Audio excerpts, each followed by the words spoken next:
Hey, good afternoon from the Farmer's Garden. I'm one of the farmers, and I've got the rest of the farmers here with me. We're in the kitchen today, and the kids are going to be doing a germ test or a germination test on the okra seeds that we harvested from our garden this year. So I'm going to let Brandon tell you most of it. This is kind of more his wheelhouse. He's going to explain what's happening and what we're looking for with this. So let me just turn it around and let y'all see that. Okay, so what I had the kids do is I divvied up some seeds to them and had them count out 25 seeds of each of okra. So we're going to do a 50 seed germ test. A lot of times what you'll do is you'll do a 100 seed germ test, but in the matter of saving a little bit of seed, and it works just as good, not as scientific as 100. So what you're going to do, kiddos, is you're going to take your seeds and you're going to set them like so on the paper.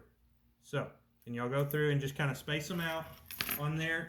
Let me give Lainey some so that she can do some. All right, so these are just wet paper towels that we are setting these seeds on. And what are we looking for them to do?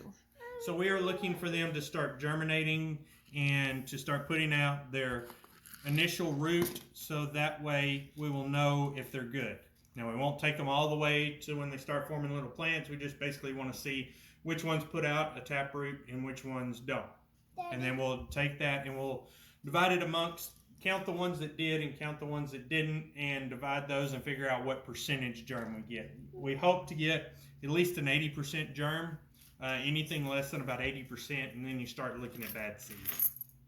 So again, these are the okra seeds from our garden. We showed you the pictures a while back of the pods, and I'll try to drop one of those pictures of the pods into this video at the end as well.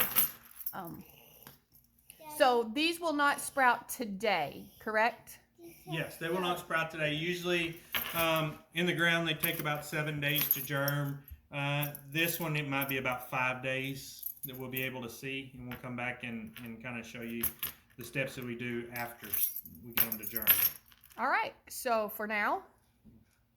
So what the kids are, Gracie, about got it done? Yeah. Oh, okay. Okay. Yeah, we gotta wrap them So up. now what we're gonna do is we're gonna take, grab that other napkin. We're gonna take another one, paper towel, and we're gonna stick it over the top of these, kind of help hold them all in their place.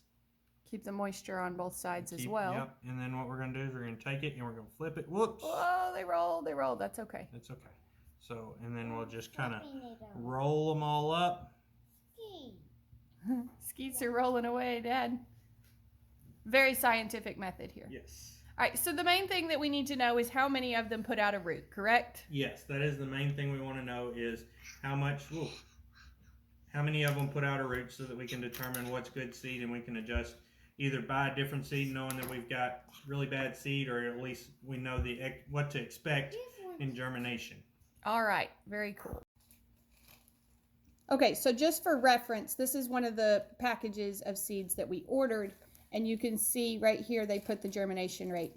So the actual seed harvesting companies do this as well, obviously on a much larger scale. If they harvest seeds off of, an acre of seed plot, then they're going to test a lot more than 50 seeds. But we harvested seeds off of essentially 2 rows, so 50 is going to be plenty for us. Okay. All right, so what next? Lainey, can you hold the bag for me, please? Mm-hmm. All right, so what we're going to do is we're then going to take them, and we're going to stick them inside this Ziploc bag to help hold in the moisture and give us high humidity to help speed up the germination. And then now we are going to close it up, and we're going to check it in about 5 days. And the good thing about putting them in little bags is you should be able to, you can kind of see, I don't know if the camera will show it real well, but you can still see kind of some of those seeds, so we'll be able to kind of look at it at a glance. Then we'll take it and set it in the window and just wait and see what happens. Cool. All right, so that's how you do a germination rate test or a germ test. Hope you learned a little something in the kitchen today. Y'all be sure and come back when you can stay longer.